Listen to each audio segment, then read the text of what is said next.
Ayun, nalistisin si Digong sa ICC. No? Pero, ang approval rating ni Sara ay 50%. So, may ganung klaseng dissonance dito sa mga ibang mga surveys na ito. Hindi ko naman nila lahat. No? Yeah. Pero, I will take them with a grain of salt. Baka hindi lang grain. Right. Baka 1 kilo ng salt. Sige, sir, bago mas maraming pang magalit sa akin. I'm just being fair. I'm just asking this question. Pero hindi issue sa akin ng fair. Issue sa akin ng Sir Ronald, going back to this, civil society, what should they do to make sure na alam nung mga ibang senador na kung magloloko sila dito, there will be consequences down the road. Maybe not now. Some of them are incumbents. Some of them just won. But 2028, things could be very different. Like, kunyari, dito sa midterm elections, nakita natin yung Gen Z votes, right? Could be a big... we don't have exit polls, so we don't know exactly, but I think if we do focus group discussion, lalabas sa mga Gen Zs, ayaw nila masira yung kanilang kinabukasan, ayaw nila yung mga kalokohan, mga usual traditional politics. So this could bite them come down the road, right? Definitely. Dapat kabahan sila doon sa resulta ng eleksyon. Dahil yung Gen Z, yung millennials, bahagi na yan ng civil society At hindi siya na-factor in dito sa mga surveys. Lalo na, nearing the election, may mga 23-24% na soft votes. Ano ba yun? Ano yung soft votes na yun? Yan ba yung mga Gen Z? Yan ba yung mga millennials? Ibig sabihin, may emerging force na hindi nasusukat ng mga survey firms at ng mga political pundits, no, na hindi nila na-factor in. Na nagpanalo kay Bam at saka kay Kiko at saka sa Akbayan as the highest party list, party list sa kasaysayan ng party list system. Mga local candidates katulad ni Congressman Kakabag-Aw na tinalo yung mga Ecleo o si Congressman Bautista na tinalo yung pinakamayaman na nanay sa buong Pilipinas, si Cynthia Villar, no, etc. So, wag nilang i-underestimate yan, no? Right. Pag yan ay nag-scale up, pag yan ay nag-consolidate, isa yan sa hahatol sa kanila. Yan yung civil society na bago. Pag sinabi mo civil society, hindi lang naman yung mga NGOs. Right. Yan yung mga hindi kasama sa gobyerno. Pero nag-a-assert ng kanilang right as citizens. May bagong citizenship na sumusupot ngayon. May bagong patriotism na sumusulpot ngayon. Na nagko-converge. Diyan sila kabahan. No? Moving into 2028.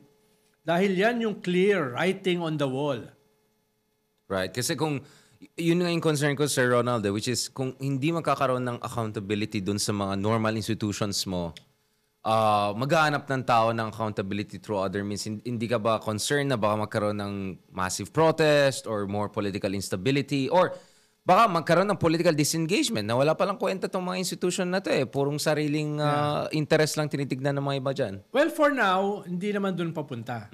Mukhang papunta yan sa balota sa 2028. Right. Pero who knows? Dahil sa ating bansa, dahil we have weak institutions, exactly. At kung yan ay isasagad, yung weakness ng mga institution na yan, at dadalhin nila sa level ng impunity, magagalit ang mga tao. Not necessarily para pabagsakin yung weak political system, at least not yet. Right. Pero at least maging threat diyan sa system na yan. At posible na dumami yan, yung mga magmo-mobilize na yan, na medyo in-underestimate mo ang boto. Perhaps yung boto na yan ay magma-manifest into Gen Z and millennials on the streets. No? Yung aming demographics. Yan yung mga hindi na-miss nung yung aming sektor ng mga millennials. Yan yung na-miss No? Ikaw ba? Boomer ka ba? Ano, old millennial. I think ang technical term, Sir Ronald. Ikaw yung young boomer. Old millennial. Going back to, well, I think we had enough of Jesus Cordero for this morning. But let's talk about Harry Roque. Kasi kanina, tuwang-tuwa si newly minted PNP chief, General Torre, na sabi niya, ito na, may nahuli na si Teves, nauna na isa. Sabi niya, kaya harapin niya, umuwi na siya, harapin niya yung hustisya, abogado naman siya, he should know naman na there's a system. Kaysa sabi niya, magrarally-rally, magdadrama-drama siya online.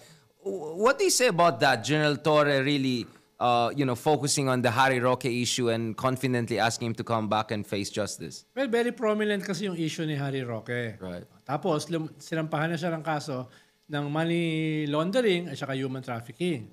Tapos, medyo mayabang pa siya sa abroad. No? Binabanatan niya yan, yung conspiracy na yan laban sa kanya. feeling kasi niya importante siya. Exactly. No? Relevant. Very relevant siya. No? Lalo na pag naguhulog siya ng coin sa imburnal. At yung imburnal ay sumasagot. No? Yung ganun, no?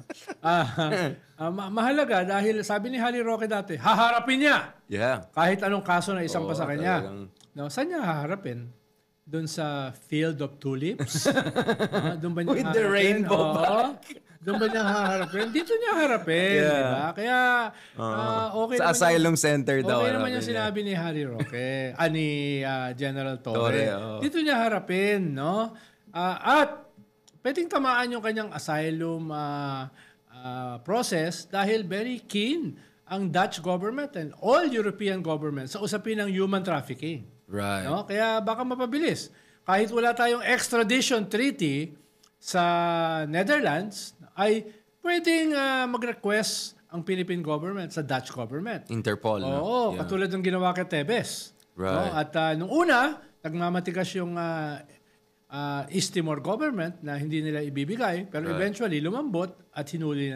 Kidnap daw, Sir Ronald. Kidnap daw ang tawag ng... Okay. Kidnap daw. Pag fugitive na huli, kidnap na ang Diba? tawag. Yabang-yabang ni Tebes eh. Nung hinuli, naghihiyaw. No? Ayaw bitawan yung abogado. Sana naman, hindi naman mangyari kay ex-human rights Harry Roque. Oo. Na nasisigaw Ex-human siya rights. pagkatapos siya magmalaki. No? Tingin ko naman ay hindi niya gagawin yon. Pero who knows? No? Who knows? Baka lupasay siya ron. No? Oo, I mean, lupasay siya ron sa Imburnal. Baka may matay niyan. Mahirap yan. baka mahirapang Interpol na... Sir Ronald, now before we go where I think you're going, let's go to the other interesting character. Ito. Madrama din to. Bato de la Rosa. So, base sa mga conversations na sabi ng ibang eksperto katulad ni Attorney Conti, ICC accredited yan. So, medyo siguro alam na yung proseso. Sabi niya, actually, Bato can copy yung case ng isang Nigerian president. If I'm not mistaken, was it Kenyatta who actually voluntarily... balik pasok. Yeah. Tapos nagko-cooperate, tapos pinabalik naman siya. So parang the idea is, kaysa hintayin mo na maaresto ka or magkaroon ng suspicion na tatakas ka or whatever, just constructively engage. Baka nga, you will have pa nga your liberty. Ikaw, Sir Ronald, anong suggestion mo? Tingin ko naman, ganun katapang si Senator Bato. At gagawin niya yon.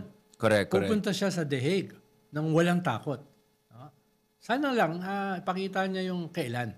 Yun lang, oo. Pero ako naniniwala ako, ganun siya katapang na haharapin niya yan. Head At on. pabalik-balik. At Hindi lang once. pabalik, no? Pwede na lang kung matapilok siya habang nandun siya. Yan lang, Wala tayong magagawa ron. No? Pero ako'y naniniwala na ganun siya katapang. Ikaw ba, hindi ka ba naniniwala? Hindi, ako naiwala ko. Yan. Lalo yung video niya na talagang... May piatos talaga. May piatos talaga sa Davao. Di ba? Yung ganun siya talagang... Hindi lang sa Davao, pati sa Palawan daw. May piatos. na single T. Di magbaon siya ng piatos papunta ng The Hague. Tsaka would be nice. At kung sakaling huhulihin siya at makukulong siya, magpoprotesta ako. Bakit, Sir Ronald? Bakit ngayon lang? Yun lang. Yung pala nilabas mo yung tunay mong... No, but Sir Ronald, di ba kung talaga love na love niya si Tatay Digong, edi magsama sila. Sinabi niya. Kaya nga love na Wawa love. naman, walang kasama ron, di ba? Kaya nga. Imagine mo yung meet niya si Tatay Digong, biglang malock na yung door. You can't stay there. Di ba? Pero magdala sila ng baraha para pwede magpusoy-dos. Habang kumakain sila ng piatos. Oo, diba? medyo Sabi ko nga, may museum na yata sila doon sa harap ng detention center. Kawawa naman yung mga Galit na nga kapitbahay. yung mga nakatira. Iingayan Hindi sila sanay na may nag-iingay ng gano'n. Merong museum, daming budget, no? Speaking of museum, ano kayang pwede... Pwede rin kaya nila lagay yung mga pangalan ng mga beneficiaries ng confidential funds. Si Miggy Mango, si Mary Grace, si Chel Joc. Nagawa ko ng bandera ni Marian Rivera at saka ni Chel Joc, no? Kasama lang ang bandera ni Piatos at saka ni Tempura at saka ni Lapa. No? Baka nga may Richard Haydarian pa rin. Meron yung iba yung first, parang Richard Llamas, tapos Ronald Haydarian. Hindi ako magugulat kung may ganun. No? Gawin nila mga bandera. Ganda nun, ha? Doon sa labas ng presinto. Ganda ng talagang choreography yata ni. Hindi ko lang kung si Harry Roque nag-choreograph lang. But that's an interesting situation. Now, last part for this part 1, because we're gonna have another discussion later on. Big picture tayo, West Philippine Sea, yung latest na nangyari natin ito. Grand coalition potential at saka mga future of opposition and also what could happen in 2020. Bago natin puntahan yan, I wanna also look at another aspect. Bakit wala si Bongo sa Hague? Ba't wala si Bongo sa Hague? Parang medyo... Kung ikaw ay number 1 sa Senate elections at nag-aambisyon ka ng higher position sa 2028, i-hedge mo yung iyong assets, no? At babawasan mo yung liabilities. Subukan mong i-harness lahat. Katulad ng pinackage niya yung sarili niya as pro-West Philippine Sea. Diba? Pero nung 6 na taon ni Digong ay pro-China siya. So, labanan na ito ng narrative eh. At going into 28, halos sigurado ko meron siyang ambisyon na tumakbo para higher position. Lalo na, kahit matalo siya, mananatili naman siyang senador. Yeah. No? No loss. Kaya hindi ako magugulat na gagawin niya yun. Kaya tingnan natin. At mukhang hindi naman siya ganun kalapit kay Sara Duterte. Wala akong sinasabi na may hidwaan wala sila. tayong sinasabi. Wala akong sinasabi. Pero hindi lang siya kasing close ni Bato. Ganon din ang sinabi nung mga nandun sa detention, sa labas ng detention. Sabi ko, bakit wala sila? Well, si Bato medyo nagigets ko bakit. Pero sabi ko, bakit yung iba pwede naman sila I mean, correct. Si Marcoleta na nga, nandyan na yata. Nandun sa daig. No? Si Marcoleta. Social. No? Social. Baka nagpapasalamat, no? Nagmamano. Kasama niya si Amy. Ayun, isa pa yan si Amy. We're not gonna close this episode without discussing Amy Marcos. Yeah. Sir Ronald, paano daw? Kawawa ka daw ngayon na nanalo na daw si Amy, babawi daw siya sa'yo. Kasi binubuli mo daw siya throughout the race na hindi siya mananalo. Ito na yun, namamangka sa dalawang ilog, nakapasok na sa ilog. By the skin of her teeth. Labindalawa. By the skin of her teeth, yeah. Ako, i-blame ko yan yung gobyerno, yung alyansa. Napakahina nung kampanya. Dapat wineponize nila yung mga issues na yan No, wineponize nila yung West Philippine Sea, wineponize yung crimes against humanity, wineponize yung massive graft and corruption na ginawa ng presidente. To be fair, let's be fair. Like, we're critical of the president, but we said at least dun sa lawag, he laid out the blueprint. Sa mga sorties, sinasabi niya yun. Ang problema, parang sa ibang sorties din, sinabi ni BBM? Parang Lone Ranger siya. Diba? Hindi inuulit. Hindi nga siya sinasama Ang narinig ko lang umulit, si Pacquiao, talo pa.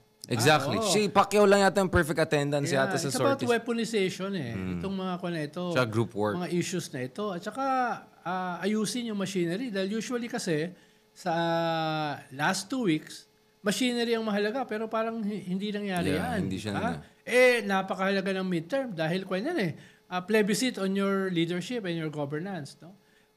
Baka hindi naman niya kasalanan nyo. Kasalanan ng mga nagpatakbo nung kampanya. Yeah, the campaign manager, which is someone who was thinking of becoming Speaker of the House na obviously hindi nangyari. Okay naman yun. Lahat naman tayo ay... Pwede mag-ambisyon. Pwede naman tayo mag-ambisyon. No? Pero wag naman niya sisihin lahat maliban sa sarili niya.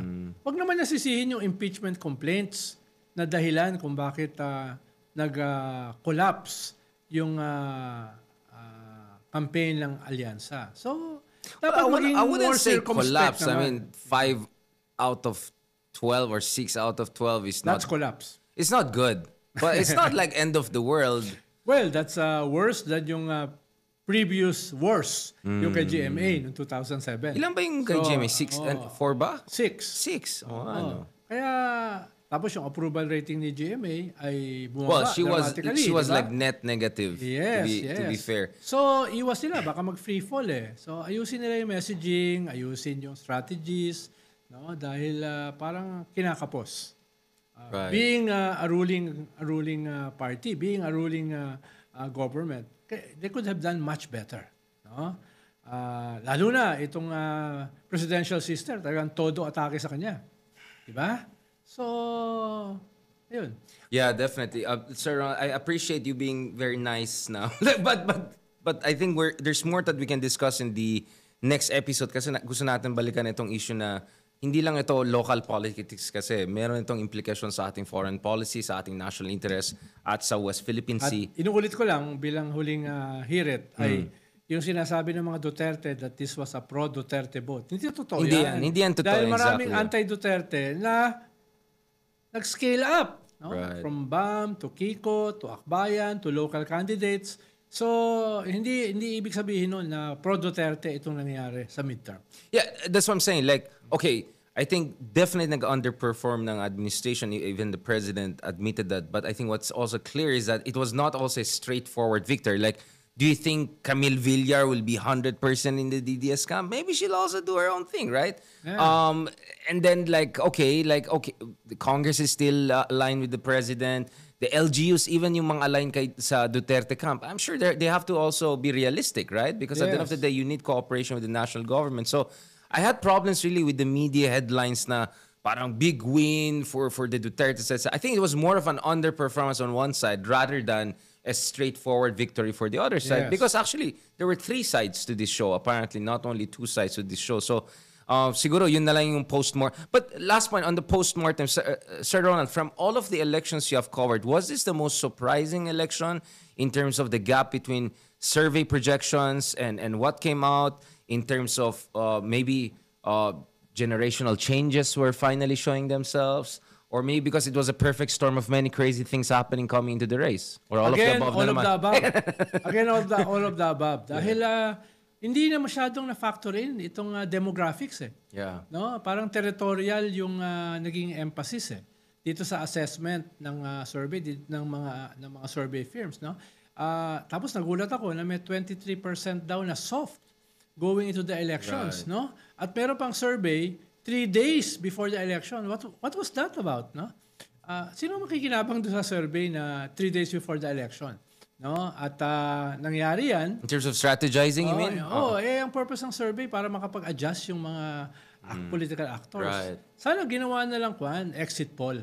No? Dahil 3 days na lang naman eh.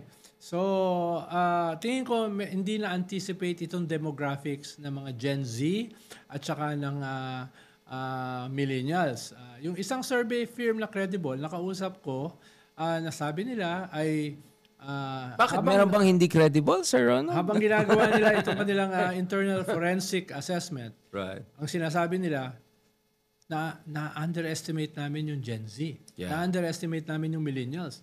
Which is practically 60% of all voters. Na-underestimate nila. At nag-deliver yon Understudied. in favor of halimbawa the pinks na everybody malayo sa survey. Bayan, mga 40 yan sa survey eh. Ang si Kiko, labas ng 12 at pababa. Si Bam, nasa bingit. Pero lahat yan ay nagbago. Right. At hindi pwedeng sabihin, nagbago lang yan nung last 2 weeks. Nagbago yan dahil perhaps, hindi, wala naman ako alam sa science eh, na Understudied yung demographic. hindi na-factor in itong demographics ng kabataan. Hindi ito usapin ng youth vote, pero perhaps large sections of the Gen Z at saka millennials ay hindi na factor Underrepresented dun sa clusters na ginagamit sa surveys maybe. Yes, Yeah? no? At bakit iisa lang ang medyo tumama? Right. Perhaps merong dapat ayusin sa methodology or else baka wala na magpa-survey going into 2028. So kailangan ng circumspection, assessment, hindi lang individual kundi collective. So what happened? No? Rather than being defensive, rather than defending yung results. At sasabihin mo na or getting mad at us for pointing out. yeah, or sasabihin na hindi, accurate kami. Ito lang kasi yung dahilan. 1, 2, 3. Mahirap maintindihan ng tao yun, no?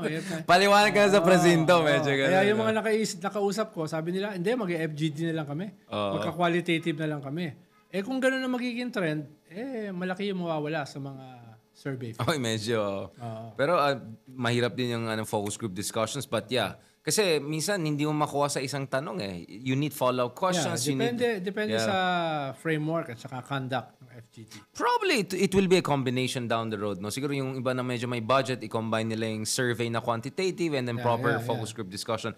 On that note, thank you very much guys for joining us for this first part ng ating 2-part discussion with former Secretary Ronald Llamas. Sa susunod na episode naman, pag-usapan natin ang West Philippine Sea, usapan Team Pilipinas versus Team China, some would say. And of course, anong mga trend lines at saka yung mga possibilities and scenarios heading into 2028? Are we looking at the Grand Coalition? Are we looking at Unit Team 2.0? Are we looking at the Duterte comeback in 2028? Ano yung mga factors na dapat titingnan natin? We're gonna discuss that more with Secretary Ronald Llamas.